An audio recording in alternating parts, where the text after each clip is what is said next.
நம்ம சகோதரர் அனைவருக்கும் என்னுடைய ஜெய்பீம் கணித வணக்கத்தை தெரிவிக்கிறேன். என்னோடய பேர் நல்லத்தம்பி. நான் எம்ஏ வரைக்கும் படிச்சிருக்கேன்.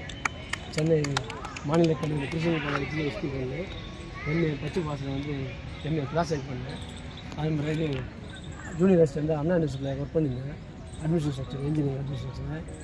அது மாதிரி அவங்க 3-4 வருஷம் வேலை செஞ்சேன்.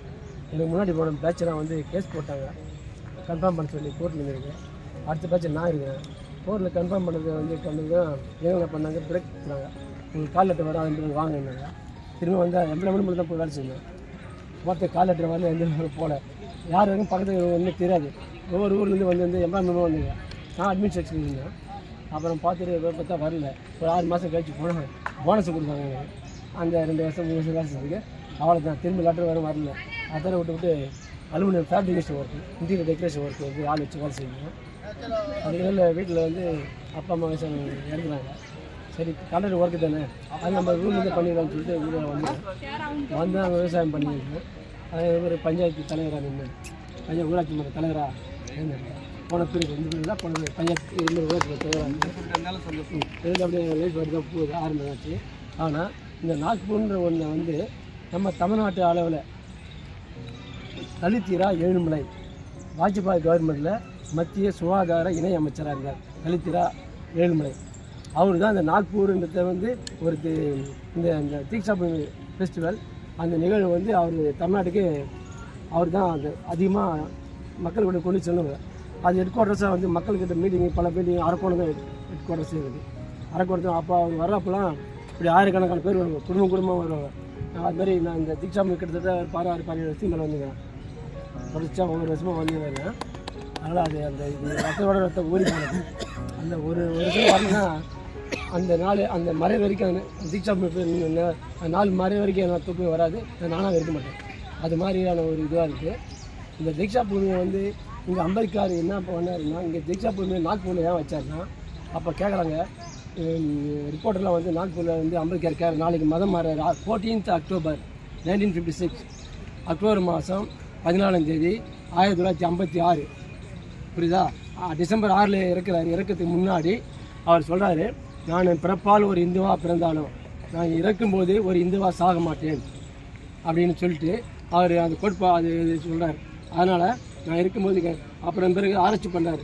எந்த மதத்தில், இந்து மதத்தில் என்ன காரியம், பௌத்தத்தில் என்ன காரியம், முஸ்லீம் மதத்தில் என்ன காரியம், கிறிஸ்டானத்தில் என்ன, எல்லாத்தையும் ஆராய்ச்சி பார்த்தா எல்லாமே சொர்க்கம் நரகம் புரியுதா, நஷ்டம் லாபம்ன்ற மாதிரி எல்லாத்திலும் மொராட்டிஸ் இருக்குது. அதில் அதிகமாக பாகுபாடு காட்டக்கூடிய ஒரே மதத்தில் இந்து மதம் தான். அதில் இந்து மதம் 4 வர்ணங்களாக பிரிக்கிறான். பிராமணன், தலையில் பிறந்தவன் பிராமணன், தோளில் பிறந்தவன் சத்திரியன், வயசு தொடையில் பிறந்தான். நாமெல்லாம் காலில் பிறந்த சூத்திரன். ஒரு மனுஷனுக்கு மனுஷன் எப்படி பிறப்பான்னா தெரியும். தலையில் மனுஷன் பிறக்க முடியுமா? தோல்லையும் பிறக்க முடியுமா?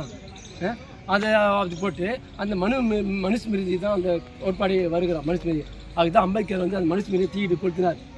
இது முட்டாள்தனமான பேச்சு, இதெல்லாம் செல்லாது, மனுஸ்மிருதி தீயிட்டு கொளுத்துறன்னு சொல்லி கொடுத்தினார். பெரிய பாடம் நடத்தாங்க. அதனால் மனுஸ்மிருதி அப்போ அது ஓய்ஞ்சுது புரியுதா? அந்த பழமவாதிகளில் மனுஸ்மிருதி கொடுத்த பிறகு தான் அம்பேத்கர் பௌத்தத்தை தர்றாரு. பௌத்தத்தில் சொர்க்கம் நரகன்றதுக்கு இடமே கிடையாது புரியுதா? எல்லாமே சயின்டிஃபிக் ப்ரூஃப். நீ செய்கிற நல்வினையோ செய்வினையோ எது தீமையோ அது உங்ககிட்ட தான் இருக்குது புரியுதா? அந்த நல்வினை தீமையெல்லாம் உங்ககிட்ட தான், அந்த வெளியிலேருந்து வரதில்லை, வெளியிலேருந்து கொடுக்கறதில்லை, யாரும் ஒன்று நிர்பந்தப்படுத்தலை. உன் மைண்டுக்கு எது உண்மையானதோ சரின்னு படுதோ அது திருக்க ஆராய்ந்து நீ செய். அதில் எல்லாமே உன் கர்ம வினைகள். நீ துன்பத்தை அனுப்பிச்சா துன்பத்துக்கான நீ தான், இன்னொருத்தர் கிடையாது. நீ இன்பமாக இருந்தாலும் தான், எல்லாம் உன் மனசு தான் காரணம். அந்த மனசை நீ கட்டுப்படுத்தி போகணுன்னா அப்படி ஒரு மனசு எல்லாமே காரணம். அதுக்கு கட்டுப்படுத்திங்கன்னா வழின்னு கேட்குறாங்க. என்மார்க்க கொள்கைகள், நல் எண்ணம், நற்சிந்தனை, நல் ஒழுக்கம், அது மாதிரி ஒரு 8 கோட்பாடு சொல்கிறார். அந்த ஃபாலோ பண்ணால் ஆட்டோமேட்டிக்காக நீ பேலன்ஸ் பண்ணிடுவேன். உன்னை எதுவுமே அந்த கிரியைகள் இந்த மாதிரி சொல்கிற மாதிரி பேய் பிசாசு மந்திரம் சூழ்நிலை அது மாதிரி மாயங்களை உன்னை மனசை கட்டுப்படுத்த முடியாது. அதனால் நீ ஒரே வழி இதே வழினா என்மார்க்க வழி தான். அந்த பௌத்தத்தில் துன்பத்துக்கு காரணம்னா அதுக்கு பதில் சொல்லுது. உன்னுடைய வளர்ச்சி இல்லாமல் நீ இதே மாதிரி இருந்தால் அதுக்கு என்ன காரணம்? எல்லா உன்னுடைய தேடல்களுக்கு மனித உரிமையுடைய மனித வாழ்வியலுக்கு உண்டான வாழ்வியல் தேடலுக்கு உண்டான எல்லா காரணத்தையும் சொல்லுது. சொல்கிறது மட்டும் இல்லை, அதுக்கு தீர்வு அதிலே சொல்லப்படுது. அதுக்கு தான் அம்பேத்கர் வந்து கடைசியாக சாகிறப்போ புத்தா அண்ட் இஸ் தம்மா, புரியுதா, கௌதம புத்தரும் அவர் தம்ம போதனைகளும் ஒரு புக்கை வந்து வெளியிட்டார் அம்பேத்கர், புத்தா அண்ட் இஸ் தம்மா, புரியுதா. அந்த புக்கை வந்து படிச்சிங்கன்னா ஒரு கிறிஸ்டின் பீப்புளுக்கு வந்து பைபிள் எப்படி முக்கியமோ, ஒரு முஸ்லீமுக்கு வந்து எப்படி குரான் முக்கியமோ, புரியுதா, ஒரு இந்துக்கு வந்து பகவத்கீதை எப்படி முக்கியமோ, அது மாதிரி ஒரு சீக்கியத்துக்கு கிரகந்தமா என்னமோ கிரகந்தம் என்ன சொல்லுவாங்க, சீக்கிய புனிதர்கள், அது மாதிரி பௌத்தத்துக்கு புத்தா அண்ட் இஸ் தம்மா. அந்த நூலை படிச்சிங்கன்னா உங்களுக்கு எல்லா உலகத்தினுடைய வாழ்வியல் தேடலுக்கு அத்தனையும் இருக்குது. நீங்கள் எந்த புக்கை படிச்சிங்களோ எதை படிக்கலையோ எனக்கு தெரியாது. ஆனால் உங்கள் வீட்டில் கம்பல்சரியாக யார் யார் அம்பேத்கரிஸ்டோ யார் யார் பௌத்தத்தை கொள்கை ஏற்றுக்கிறாங்களோ அவங்க வந்து கம்பல்சரியாக புத்தா அண்ட் இஸ் தம்மா படிக்கணும். அதை படிக்காத நீ வந்து பொழுது போகிறதுக்கோ அது அர்த்தம் கிடையாது. நீ பார்த்துட்டு போனால் இன்னும் 2 மணி நேரமோ இந்த இடத்துல 4 மணி நேரம் போனால் அது மறைஞ்சு போடும். ஆனால் உன்னுடைய அறிவுக்கு, உன்னுடைய சிந்தனைக்கு, உன் செயலுக்கு ஒரு ஆக்கத்தை ஊக்கத்தை கொடுத்தா தான் அந்த புத்தா அண்ட் இஸ் தம்மா. இங்கே இருக்கிற அன்பு சகோதரர் அனைவருக்கும் சொல்கிறேன், தம்ம சகோதரர் அனைவருக்கும் சொல்கிறேன், you must read Buddha and his Dhamma. Otherwise you can't get any propaganda our Dhamma's கோட்பாட் பிரின்சிபல், புரியுதா. அது அம்பேத்கர் கொடுத்த கடைசி புக்கு அவர் சாகிறதுக்கு முன்னாடி புத்தா அண்ட் இஸ் தம்மா. அந்த புக்கை படிச்சிங்கன்னா உங்களுக்கு எல்லாத்துக்குமே காரணம் எல்லாம் இன்னைக்கு பிறப்புலேருந்து உன்னை இறப்பு வரைக்கும் உண்டான 10-15 புக்குகளை வந்து அவர் முன்னில் இந்த நாக்பூரில் வந்து மதம் மாறாரு. அப்போ தான் கேட்டப்போ ஏன் நாக்பூரில் வச்சுருங்க, அப்போ தான் இங்கே வந்து நாக்பூர் வந்து மராட்டிய மாநிலத்தை வந்து நாகாஸ் என்ற வம்சாவளியினர் நல்லப்பாம்பு, அவங்க நாகர்களுடைய ஒரு இது, அது நல்லப்பாம்பு. அவங்க அந்த அவங்க தான் நாகர்கள் வாழ்ந்தாங்க. அவங்க வந்து இந்த நாட்டினுடைய ஆரியர்கள், புரியுதா, வந்தேரிகள், நாச்சிகள் அவங்களை வந்து எதிர்த்து போரிட்டவர் நாகாஸ் வம்சாவளி. அதனால் நாக்பூர் வந்து பேர் வந்து அது நாகாலாந்துக்கு அதுதான். அதனால் அங்கே வந்து அப்போ பரவலாக இருந்தது இந்த ஃபங்க்ஷன். அவனுங்களாம் வந்து ஆரியனுக்கு ஆப்போசிட் ஆடு. அதனால தான் அம்பேத்கர் வந்து பிரஸ் மீட்டை சொல்லிட்டு இந்த இடத்த சூஸ் பண்ணி நாக்பூரில் இந்த ஆண்டுலேருந்து இன்றைக்கி 14 லட்சம் பேர் மக்கள் வந்து தமிழ்நாட்டிலேருந்து எல்லாம் வராங்க போகிறாங்க. அங்கங்கே வளர்ந்து போயிட்டு அந்த அம்பேத்கருடைய போதனைகளை செயல்களில் சொல்லி மக்களுக்கு விழிப்புணர்வு ஏற்றுறாங்க. அதுமாதிரி நீங்கள் வளரும் சமுதாயத்தினர் இருக்கிறீங்க, இளைஞர்களாக இருக்கிறீங்க, உங்களால் தான் ஆக்கப்பூர்வமான செயல்கள் physical balance plus mental balance ரெண்டும் பேலன்ஸ் பண்ணால் சரி பண்ண முடியும். அதனால் நீங்கள் அனைவரும் இந்த நாளில், இந்த நன்னாளில் நம்ம எல்லாருக்குமே ஒரு உறுதிமொழி எடுத்துக்கின்னு படுத்தணும், பண்ணணும். அதே மாதிரி உங்களுடைய சந்ததிகளை எதுக்காரது கொண்டோம். கல்வி மட்டும்தான் இந்த உலகத்தில் பெரியது.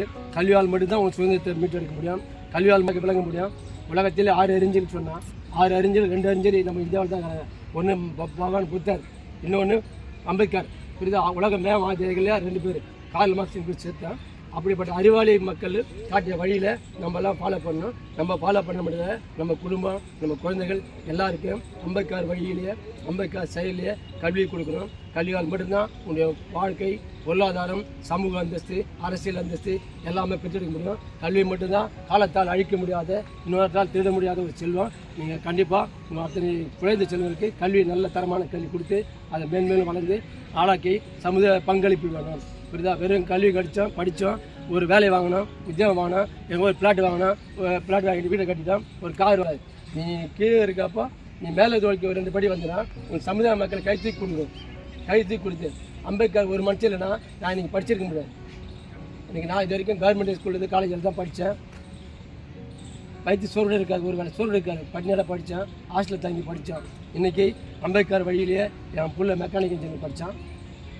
அவன் வந்து டென்மார்க்லேயே போய் வேலை செஞ்சு வந்துட்டான் 1 இயர். போன வருஷம் இன்னும் அவன் டென்மார்க்கில் தான். அவன் கம்பெனி அப்போ ஐடி கம்பெனி டென்மார்க்கில் போய் வேலை செய்கிறான். என்னால் இங்கே அரக்கோணம் நாக்பூர் வரதுக்கு காசு பஸ் பேர் இல்லை. எனக்கு தம்பி சத்தியவாரனை வாங்கி வரேன். அந்த நிலைமை பொருளாதாரத்தில் பின்தங்கி இருந்தாலும் என் பிள்ளைக்கு நான் வளமான கல்வி கொடுத்தேன். டென்மார்க், பிரான்ஸ், இட்டாலி எல்லா 6 நாடு யூரோப்பியன் கண்டிப்பாக சுற்றி வந்தான். அதில் அந்த மகாசக்தி கொடுக்கக்கூடியது கோல்டு மெடல், எம்எஸ்சி மேத்ஸ் வச்சு பிஎட், புரியுங்களா. அந்த என் பொண்ணு படிக்க வச்சா. எனக்கு பையன் 12ஆம் தேதி போஸ்ட் கிராஜுவேட் டீச்சர் ரெக்ரூட்மெண்ட்டுக்கு எக்ஸாம் எழுத போகுது.